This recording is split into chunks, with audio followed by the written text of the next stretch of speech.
Irmãos, nós vamos estudar a palavra do Senhor. Esse é o nosso último encontro no tema do sofrimento. Nós tiramos um período para estudar sobre isso e agora nós chegamos ao final.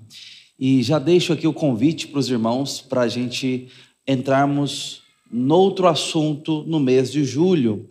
O próximo domingo já é julho e nós vamos dedicar esse tempo para um estudo específico. E a nossa escola bíblica dominical, a Escola Bíblica Bueno, também ocorrerá em sala única aqui no nosso salão de culto. E nós estamos preparando aí uma temática especial para a nossa edificação e para o nosso discipulado. Que Deus nos abençoe. Hoje, portanto, eu quero te convidar ao Evangelho de Lucas, capítulo 7. Convido os irmãos ao versículo 11. Nós vamos ler até o versículo de número 17. Lucas 7, 11 a 17. Assim diz a palavra do Senhor. Pouco depois, Jesus foi para uma cidade chamada Naim, e os seus discípulos e numerosa multidão iam com ele. Ao aproximar-se do portão da cidade, eis que saía o enterro do filho único de uma viúva, e grande multidão da cidade ia com ela. Ao vê-la, o Senhor se compadeceu dela e lhe disse: não chore. Chegando-se, tocou o caixão, e os que o estavam carregando pararam. Então Jesus disse: jovem, eu ordeno a você, levante-se. Jovem, eu ordeno a você, levante-se. O que estava morto sentou-se e passou a falar. E Jesus o restituiu à sua mãe. Todos ficaram possuídos de temor e glorificavam a Deus, dizendo: grande profeta se levantou entre nós. Deus visitou o seu povo.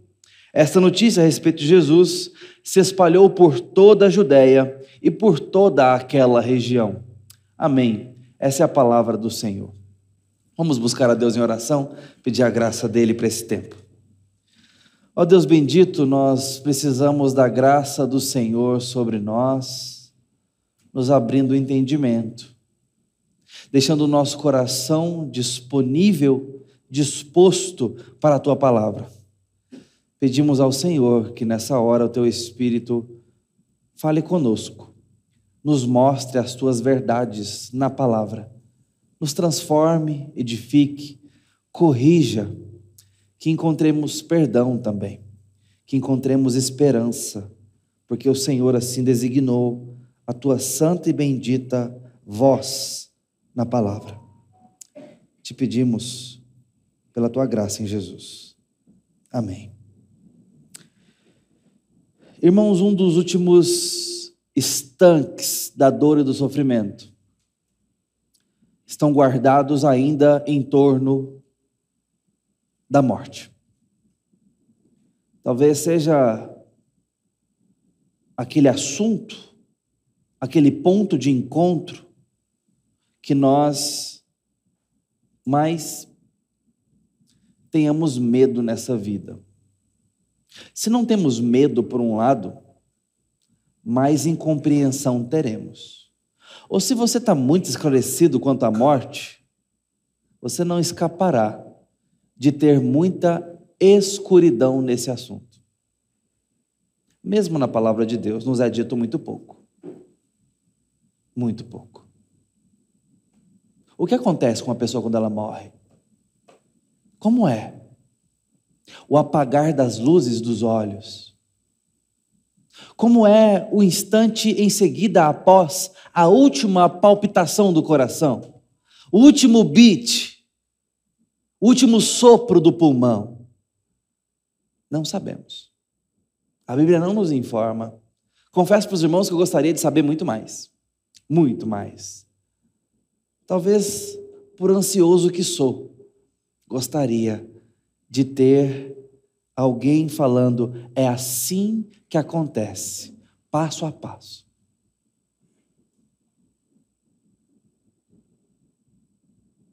Muitas vezes nós podemos nos pegar um pouco acovardados, mesmo com a nossa teologia robusta. de ter que pôr em prática a fé. Alguns passos que ainda são no escuro, por mais que a palavra nos ilumine tanta verdade, tanta segurança e tanta esperança. Mas homens de Deus foram chamados a ter fé, quando a visão era muito curta, e diante do sofrimento da morte, a nossa visão fica muito curta. Nós enxergamos muito pouco. Talvez pelos olhos marejados, talvez pelo coração em nuvens de dor, de angústia, de frustração. A morte é uma frustração da vida. Eu sei que a gente romantiza muito a morte. A literatura, o cinema, as artes. Morrer é belo em muitos veículos de cultura. Eu comecei a ler os clássicos. Vou começar. Estou esperando o Moby Dick chegar lá em casa para eu ler. Aí, a literatura do mês que vem vai ser Romeu e Julieta. Junto com esse livro vai vir um outro romance. Eu esqueci agora o título. É um livreto bem menor, mas teria inspirado Shakespeare a fazer a tragédia romântica mais famosa do mundo. Adivinha? É sobre morte também. A morte é romântica para muitos. Mas sabe por quê? Porque a gente não sabe viver. Por isso a gente sai romantizando as coisas, porque a gente está em busca de esperança. Então a gente joga beleza em tudo, mesmo naquilo que não tem. Porque você quer saber? No fundo você sabe. Na morte não tem beleza. Não é bela. Não tem que ser.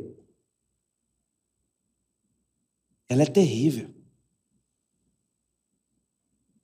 Ela deixa vazio. Ela estraga o que estava bom. A morte não ajuda. A morte é morte do que estava vivo. Deus é vida e não morte. Aliás, e é com essa pergunta que eu quero conduzir os irmãos.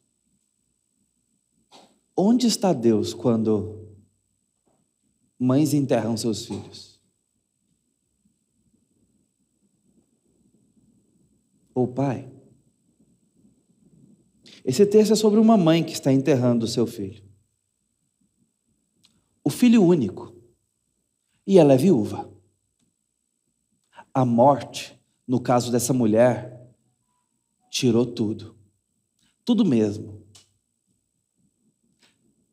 Por mais que seja suficiente pensar na perda dos seus entes queridos, o fato dela perder o filho único, sendo viúva, está indo embora com o filho todo o seu direito social.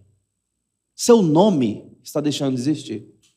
Essa era a condição pública e cívica dessa mulher, ou de qualquer mulher nesse tempo. Ela estava muito atrelada ao trabalho do marido, muito atrelada ao nome do marido, ela estava muito atrelada à sucessão no filho, aos direitos públicos de um homem no mundo antigo. Nesse sentido, a vida melhorou muito. Muito. Em termos de dignidade, em termos de nome para as mulheres. Essa é a dor desse tempo. E essa mulher está experimentando isso de forma aguda e profunda. Talvez esse seja o nosso maior medo. Para muitos. Talvez você ainda não tenha esse medo porque não tem filhos. Mas ele vem no pacote quando essas crianças já estão sendo geradas no ventre. Vem no pacote. A alegria da expectativa e o medo de perdê-los. Medo de perder os nossos filhos. Da noite para o dia, a nossa vida muda completamente. Nos percebemos mais inseguros. Assombrados com a possibilidade de não ter os nossos filhos um dia. Na vida pastoral, uma das coisas mais difíceis que nós temos é lidar com o luto. E temos que lidar com isso. Mas certamente nada foi mais difícil do que ter que receber nos braços, no ombro, sentar ao lado, olhar nos olhos de mães que estavam enterrando seus filhos. E o pior, queridos, na maior parte das vezes que eu tive que fazer isso, foi na minha família. Pior porque dói mais. Natural. E nem sempre nós somos como, eu cito aqui, o autor do hino que cantamos. O Horatio Spafford. Cidadão estadunidense, morava na região de Chicago, e depois de ter enfrentado, em 1871, um grande incêndio de Chicago, e perder bastante das suas posses, dos seus negócios, inclusive, 2 anos depois ele resolve ir para uma conferência para ver o seu amigo, o evangelista Moody, pregar. Mas por alguma razão, em 1873, a sua esposa vai na frente com as suas 4 filhas. A idade vai de 11 a 2 anos de idade. Todas meninas. Os irmãos sabem dessa história, ela é muito conhecida. Mas eu quero realçá-la aqui. Elas embarcam naquele barco de turismo, né, de transporte de pessoas, Ville du Havre, uma embarcação de nome francês. Eles naufragam. E a comunicação da época, 1873, permitia que o mais rápido possível fosse receber um bilhete. E não foi um bilhete certamente postal, ela deve ter tido outras formas de mandar essa mensagem para o seu marido. O fato é que ela recebe as seguintes palavras: Saved alone. Salva sozinha.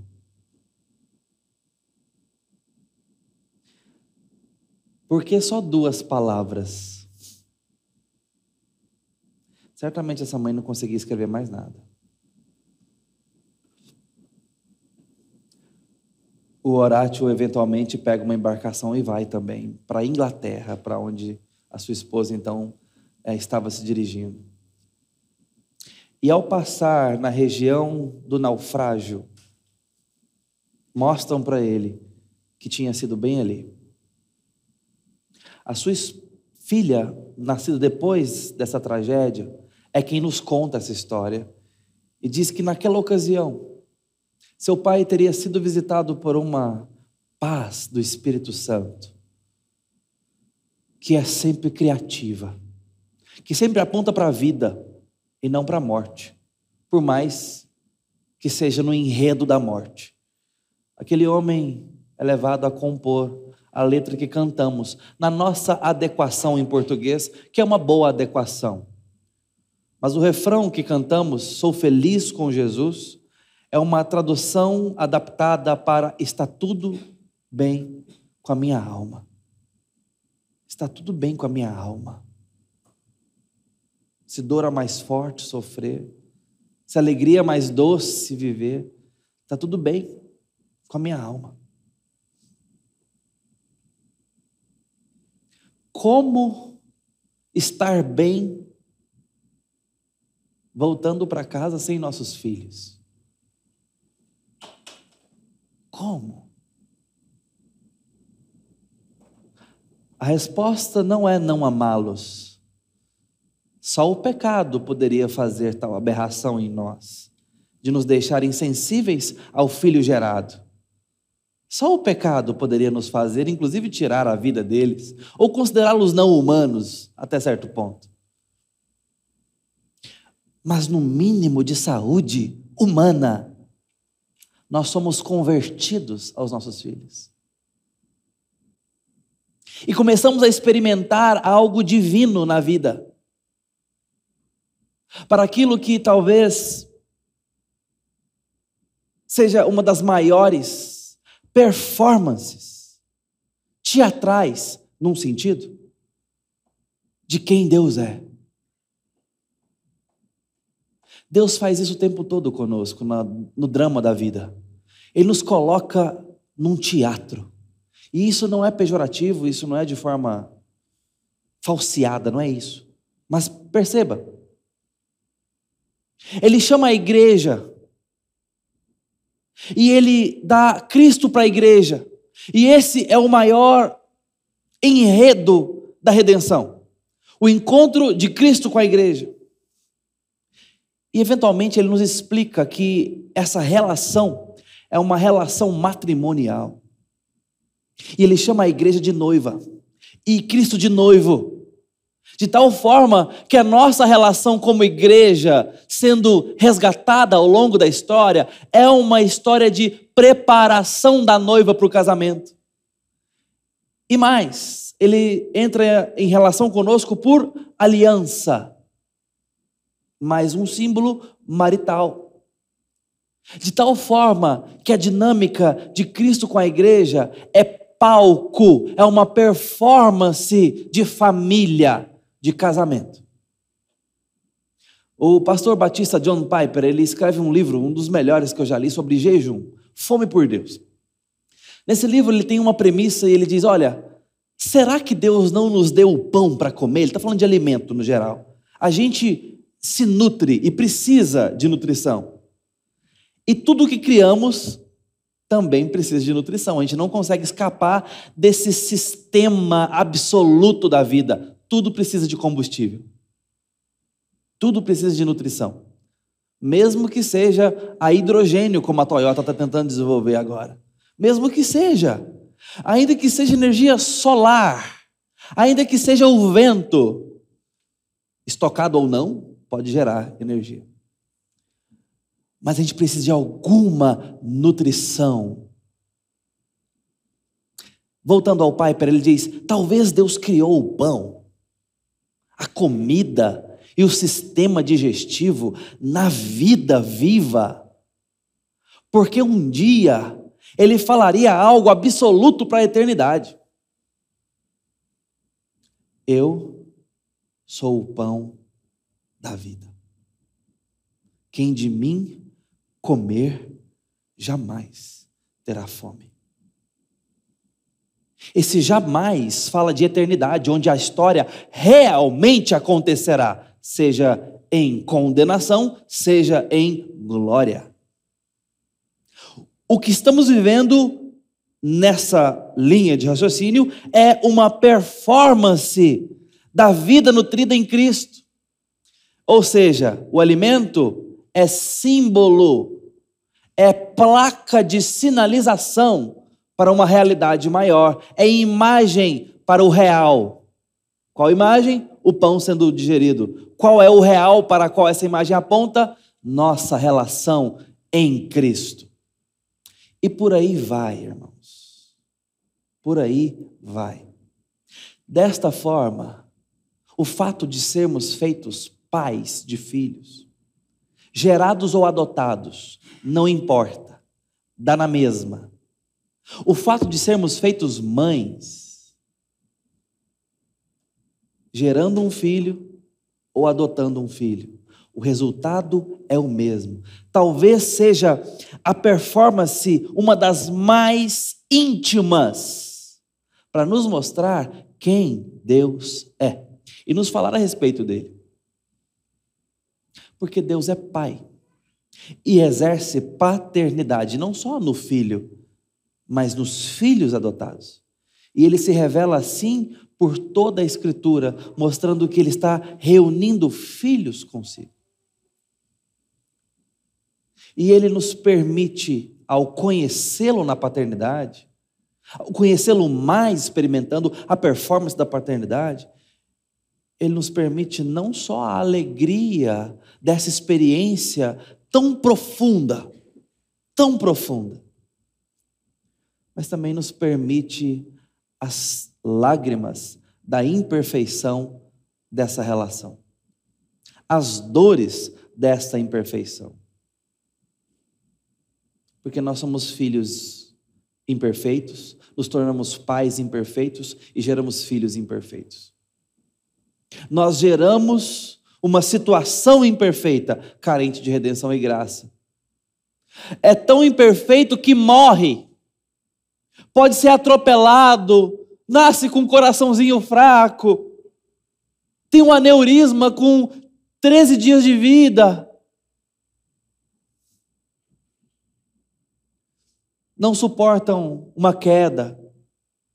Precisamos amarrar nossas janelas com tranças. Eu falei para os irmãos há um tempo atrás, onde eu fiquei extremamente entristecido e abatido.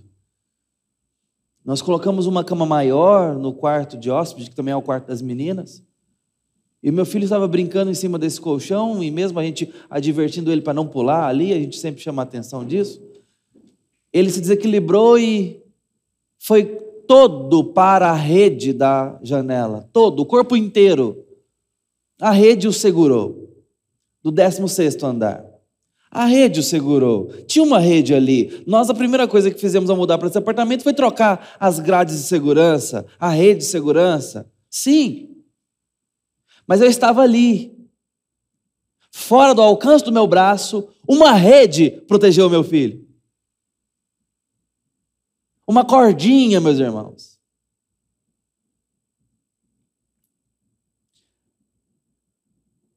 Bastava ser mais frágil, bastava não estar ali, bastava tantas coisas. Isso é espremido em nossa face, que nós somos limitados e frágeis e a nossa vida ao redor é frágil.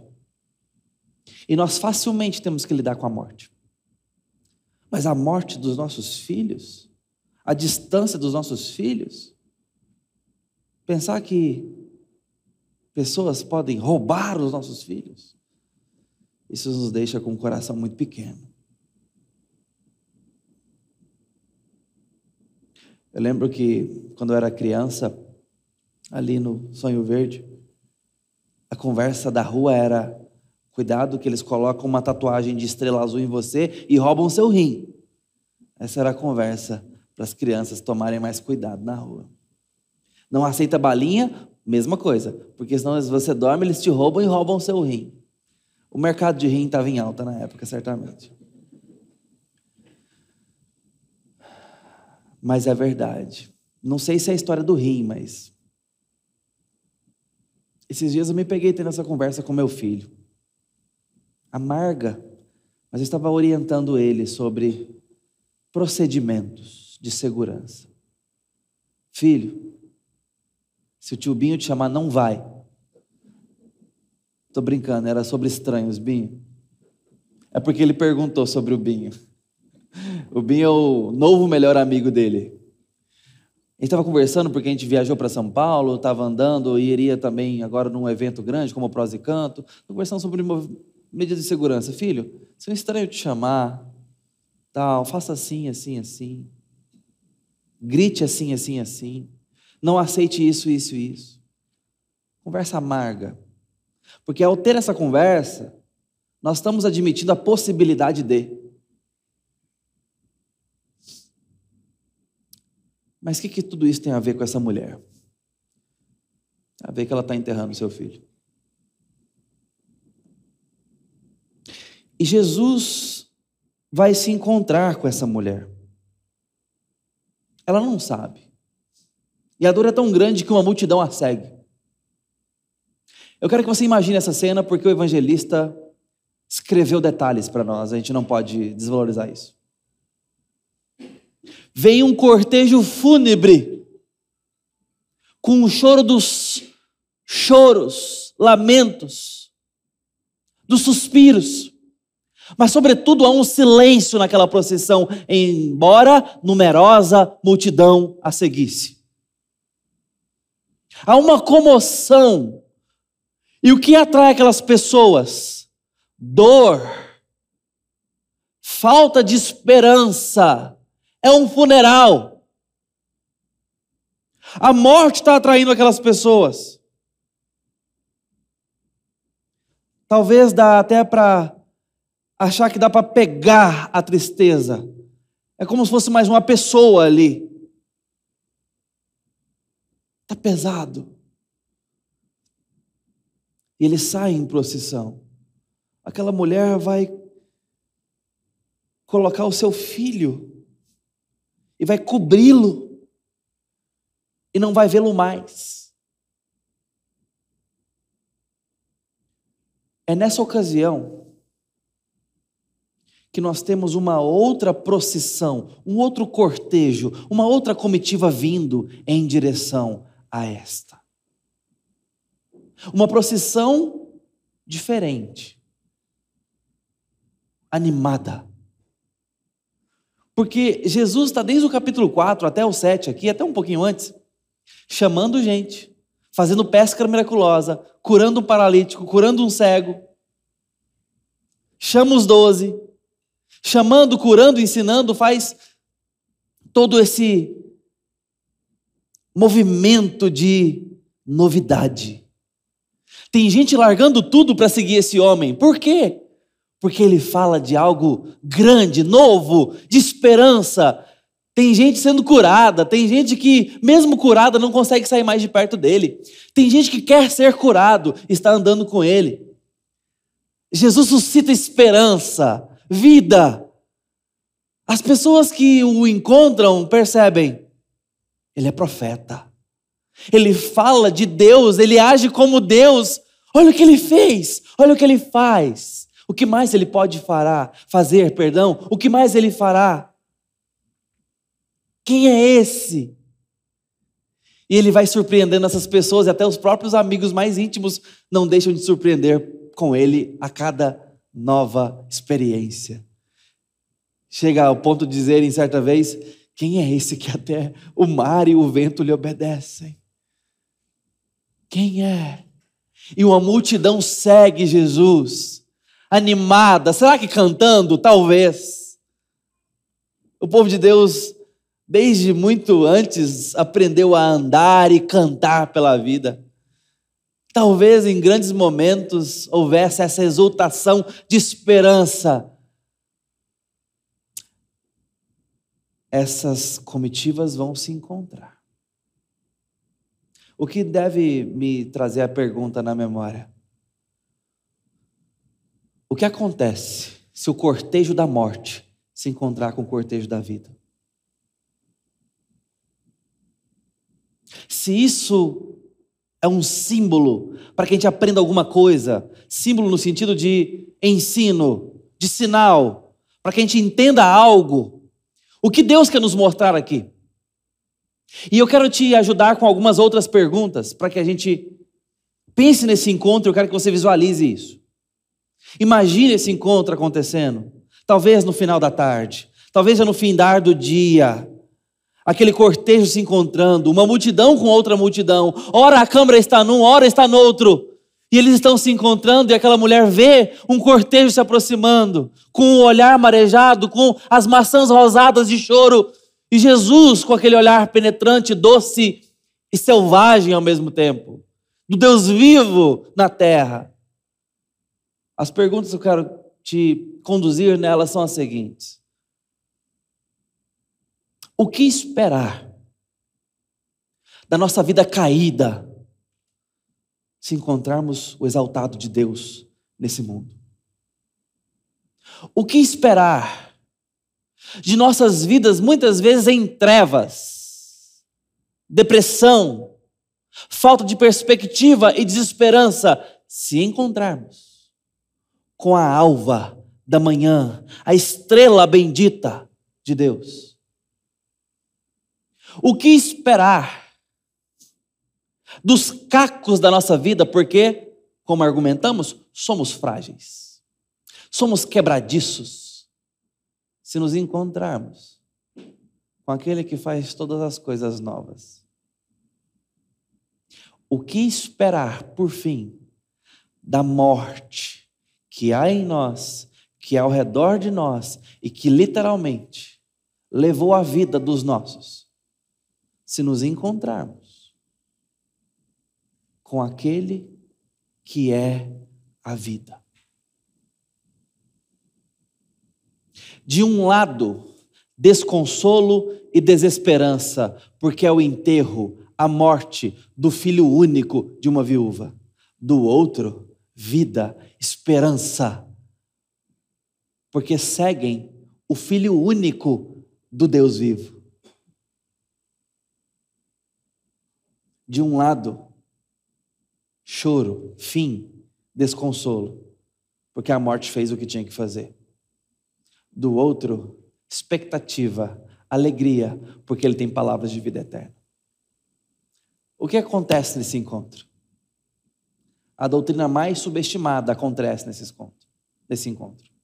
A doutrina mais subestimada de toda a história do cristianismo, embora crida e aceita, porém altamente subestimada, acontece nesse encontro.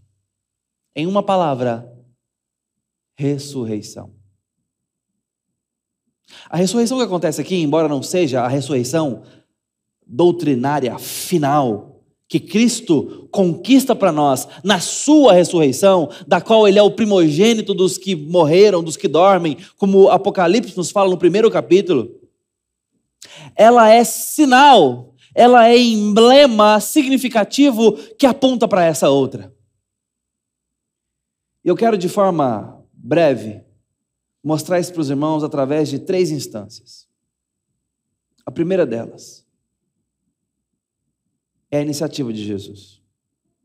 Porque ele está, aprenda essa palavra para esse texto, presença. Ele está presente. O que Cristo está fazendo às portas de Naim nesse dia, nessa hora, ele foi atender quem? Ninguém. Jesus está de passagem. Ele não entra em Naim. Ele não foi atender essa mulher. Não havia nenhum pedido, não havia nenhum anúncio, não havia nenhuma oração. Jesus está de passagem. Mas ele não passa direto. Porque a morte se encontrou com a vida.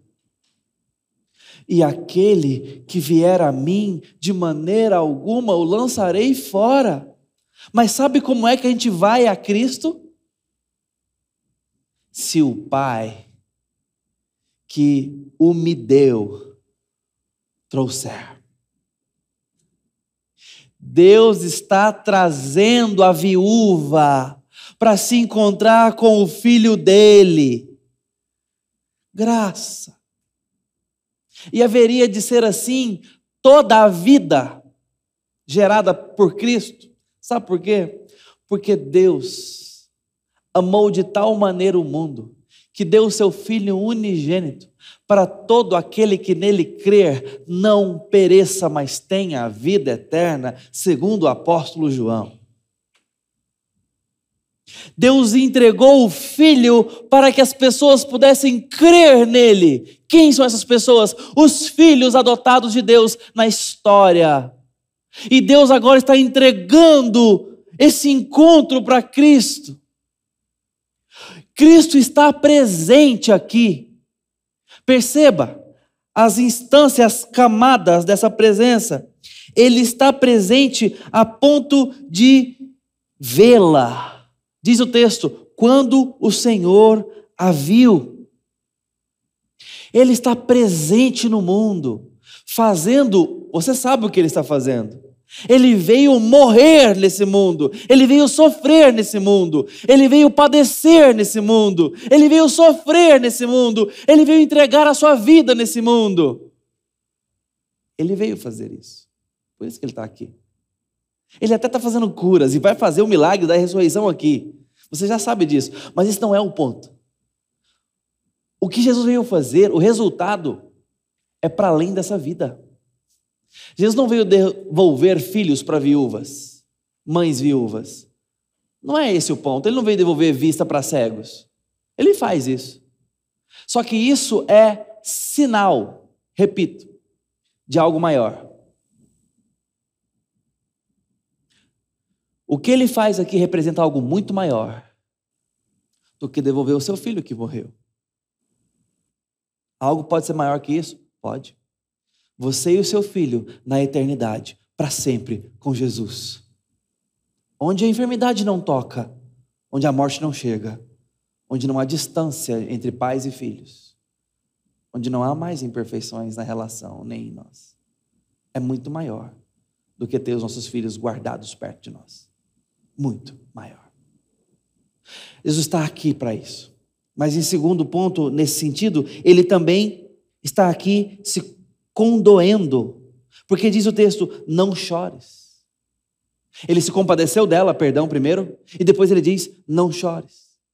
Por que ele se compadece dela? Porque Isaías profetizou isso, que ele tomaria sobre si as nossas dores, capítulo 53. Ele levaria sobre si as nossas enfermidades. Ele as sentiria e as absorveria, ele as resolveria em si. Ele seria pisado para que nós não fôssemos. Ele veio sofrer a nossa dor, morrer a nossa morte. E ele se compadece da dor daquela mulher. Ele se compadece. E então dá uma ordem, não chores. William Hendrickson, um grande comentarista do Novo Testamento, ele diz, olha, essa ordem seria ilógica a menos que viesse do Filho de Deus, que pode cancelar o choro da morte. Precisamente isso que está acontecendo aqui. É isso que ele está argumentando. Ele está chamando ao ridículo para que a gente veja, Jesus está fazendo algo que só ele pode fazer. Falando para uma mãe que está enterrando o seu filho,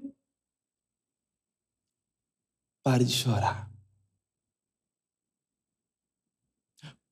Porque o que eu estou a fazer na sua vida cancela o choro da morte. Vai fazer a sua tristeza deixar de ter lugar. Mas ele diz mais. Ele faz algo. E diz o texto que ele colocou as mãos no esquife, no caixão, detendo a procissão. Veja, Jesus vê. Jesus se condói, se compadece. Jesus fala, Jesus toca. Deteu a procissão e parou os homens que a carregavam. Essa primeira parte da presença de Jesus deve começar a edificar a nossa esperança e a nossa forma de enxergar a vida na dor. Porque Jesus veio, e Ele veio para fazer algo muito maior do que os consolos e milagres que nós podemos receber na vida, muito maior. Porque nenhum milagre na vida é suficiente para nos dar a eternidade. Nenhuma cura, nenhuma ressurreição de um ente querido, nenhuma bênção material, quem dirá, pode ser comparada ao que Cristo está fazendo na cruz e na sua ressurreição. E o motivo da sua encarnação, da sua presença no mundo, é justamente esse. Motivo pelo qual nós temos 2 versos muito elucidativos. É nisso que Deus prova o seu amor para conosco, em nos ter dado Cristo Jesus. Em segundo lugar, aquele que não poupou seu próprio filho porventura, não nos dará graciosamente com ele todas as coisas? Eu ainda complemento com o apóstolo Paulo dizendo que nada pode nos separar do amor de Deus que está em Cristo Jesus. E o nada está falando de todas as coisas terríveis desse mundo. Morte, fome, nudez, perigo, espada, profundidade, coisas desse tempo, do tempo por vir, enfim. Nada pode nos separar desse amor que nos deu Cristo.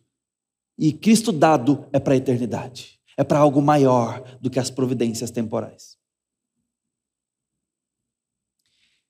Essa é a presença. Eu disse que tem mais 2 palavras. A segunda palavra é palavra.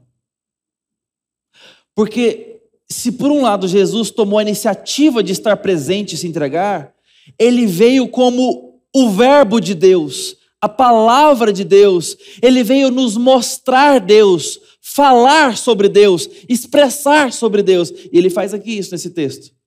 Não basta Cristo ter vindo se a sua palavra não entrasse em nós. Se ele não nos deixasse o caminho para os benefícios da cruz. Esse caminho é pela palavra, a fé que vem pelo ouvir de Cristo, do Evangelho, da sua palavra, a lâmpada para os nossos pés, a luz para o nosso caminho, aquilo que dissipa as trevas, aquilo que corrige o coração, aquilo que traz vida para o morto, aquilo que faz os nossos olhos ver. A palavra. Ele é a palavra. Diz o texto: quando o Senhor a viu, seu coração se condoeu por ela, e ele disse: não chores. e disse ao jovem: levanta-se. A palavra dele está aqui confrontando com autoridade e criatividade duas coisas: tristeza e morte. Perceba por trás o que está sendo edificado, irmãos. Cristo está nesse momento edificando sinais que apontam para a eternidade, para novo céu e nova terra. Ele está dizendo que Ele vai fazer com que não exista mais choro, nem ranger de dentes, nem gritos nas praças. Ele vai enxugar dos olhos toda lágrima. A morte já não existirá. Perceba como isso é, embora profundamente significativo, sobretudo para aquela viúva, mas como isso é contido, limitado, como isso é apenas uma sombra de algo muito maior que está por vir, inclusive na vida dessa viúva. As coisas do tempo não podem medir a edificação da eternidade, nem para o mal, nem para o bem. As dores desse mundo são breves ferroadas comparadas às tormentas da eternidade, bem como as delícias desse mundo são beliscar à mesa de um banquete muito superior. Cristo está apontando para isso. Ele faz isso com a sua palavra. Toda a desesperança daquela situação foi terrivelmente confrontada e transformada pela autoridade da palavra de Cristo, que diz: não chores. E ao morto, levanta. Mas a palavra de Cristo é muito mais. Ela é suficiência. Porque foi dito um dia: Senhor, basta uma palavra e o meu servo ficará curado. Mateus 8:3. É alimento. Ele mesmo diz: não só de pão verá o homem, mas de toda a palavra que procede da boca de Deus. Mateus 4:4. É santidade. Pai, santifica-os em teu nome, disse Jesus. A tua palavra é a verdade. Santifica-os na verdade. A tua palavra é a verdade. João 17:17. É segurança eterna, porque diz: mas as minhas palavras não passarão. Mateus 24:35. É intimidade com Jesus. Minha família são aqueles que ouvem as minhas palavras e as praticam. Lucas 8:21. É também maravilhosa a autoridade, porque muitos se maravilhavam, porque ele falava como quem tem a autoridade. Lucas 4:32. É vida eterna, quando Pedro indaga: Senhor, para quem iremos? Só tu tem palavras de vida eterna. João 6:68. Ela também está cheia de boa intenção, irmãos. Lembra quando Jesus disse: quero, fica limpo. Quero. Jesus veio nos dar algo bom, e com a mesma autoridade e potência que disse um dia: haja luz, produzam os peixes as águas. Ele está dizendo para esse jovem: levanta-se. Ele diz para nós: creia que eu sou o Filho de Deus e voltarei. É a mesma palavra que diz ao nosso coração: creia. Creia. É a mesma palavra que está diante de nós, capaz de fazer tudo o que Deus designou. Não tem como separar Cristo da sua palavra. Se você quer Cristo, você quer a sua palavra. Precisa querer. É assim que você encontrará Cristo. Pela palavra lida, crida, estudada, meditada, sem atualizações. Tá? Pode ler a revista e atualizada. Tá bom de atualização. Nós vamos encontrar Cristo. Nós vamos encontrar a sua vontade, sua verdade, seu poder para nós. A última palavra que eu queria deixar com os irmãos, obviamente, é restauração. Jesus veio, Jesus fala, se expressa, Jesus restaura. Esse é o resultado daquele encontro. Há uma compaixão restauradora aqui. Porque diz o texto, então. Ou seja, cláusula conclusiva, resultante.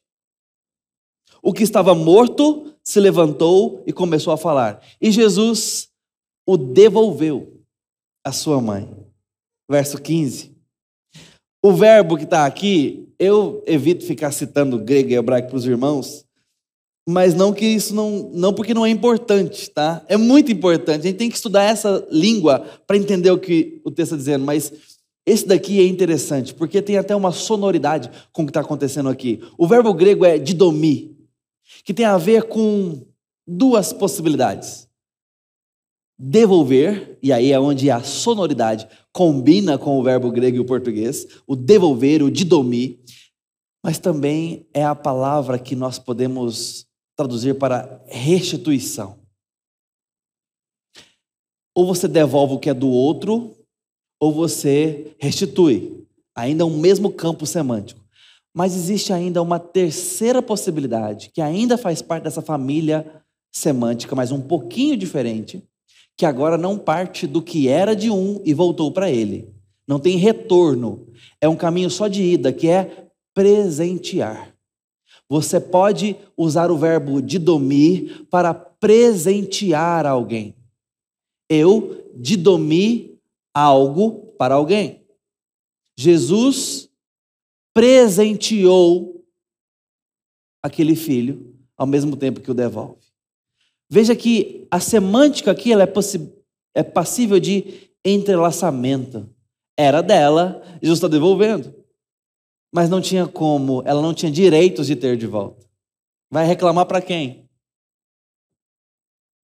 Vai reclamar para quem? Seus direitos, porque seu filho foi levado. Então, ao mesmo tempo que é uma devolução porque o filho era dela, é um presente. Porque não tem como reaver o filho, a menos que Deus o presenteie para você. Assim é todos os nossos benefícios vindos de Cristo. Nós não clamamos como quem pode exigir. Aliás, tem uma música que já caiu no esquecimento. Perdão, eu vou lembrá-los dessa música. Que, teologicamente, ela é terrível. Pelo que ela pode significar. Restitui, restitui. Eu quero de volta. Quem sabe? O que é meu. Veja, é alguém falando para Deus. Nossa perspectiva mais ampla, eu não sei qual é a ideia poética do compositor ou da compositora, mas a ideia mais ampla, teologicamente falando, é Deus nos deu vida estando nós mortos em nossos delitos e pecados. Éramos, por natureza, filhos da ira, e Deus teve compaixão de nós. Deus está nos resgatando do império das trevas e nos transportando para o reino do Filho do seu amor. Essa é a nossa situação. Ira, condenação, trevas, inferno justo para nós. O que nós recebemos que não era nosso, que não faz parte do nosso status original, é graça, salvação, redenção, cura, novo céu e nova terra, santificação, intimidade com Deus. Nós não temos restituição para clamar de Deus. Nós temos presentes para pedir a Deus. Graça, algo novo. O que está acontecendo aqui é que essa mulher recebe esse presente. Ela está sendo tratada em todas as esferas da vida dela. A vida social, a vida emocional, a vida familiar, o filho, os relacionamentos, a cura do coração, a vida em sociedade. Jesus está devolvendo um nome, Jesus está devolvendo perspectiva, Jesus está devolvendo esperança, Jesus está curando. E está dizendo para ela, você tem todos os motivos para chorar, mas eu vou te dar um motivo para você parar de chorar e sorrir como nunca. Não apenas porque devolve o filho, mas porque aquela mulher foi impactada pelo Filho de Deus a tal ponto que nada mais nessa vida vai ser difícil demais. porque ela tem Cristo na vida. Ali estávamos diante de uma placa sinalizadora. Cristo renovará todas as coisas. Cristo é restauração. O resultado disso, conclusivamente, é que todos ficaram possuídos de grande admiração e temor. Deus levantou o profeta entre nós. Deus visitou o seu povo. A presença de Deus foi percebida com essa sinalização. Jesus certamente não ressuscitou outros filhos que eventualmente morreram. Esse rapaz eventualmente morreu, talvez ainda com a mãe viva. Talvez não tenha a menor noção sobre isso, a menor notícia. Mas quer saber? Já não são mais os mesmos, porque receberam Jesus. Aquele que mostra que as dores desse mundo são passageiras. Aquele que mostra que vai ressuscitar dos mortos todos quantos morreram.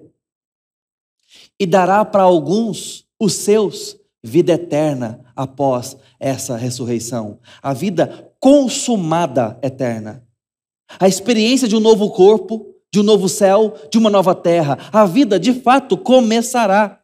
A vida de fato acontecerá quando ele voltar. É dessa forma que pastores podem receber mães enlutadas. Não será fácil. É dessa forma que pais poderão perder seus filhos. Não será fácil. Mas nós temos algo maior do que as dores desse mundo, por mais esmagadoras que sejam. Nós temos algo maior do que a morte na vida. Aquele que refaz a vida, e não faz a vida para perecer logo mais, mas refaz para novo céu, para nova terra, para uma esperança completa. Todos ficaram possuídos de grande temor e glorificavam a Deus, dizendo: grande profeta se levantou entre nós. Deus visitou o seu povo. Essas pessoas lidaram com a morte eventualmente, e com as dores, assim como nós. Vamos lidar, já lidamos, estamos lidando, mas temos Cristo, grande profeta entre nós, que nos fala de algo maior do que essa vida. É assim que a gente pode lidar com o sofrimento. É assim que nós podemos lidar com as dores desse mundo. Cristo veio, Ele fez o mais difícil. Que Deus nos abençoe, nos console, nos dê esperança. Vamos orar.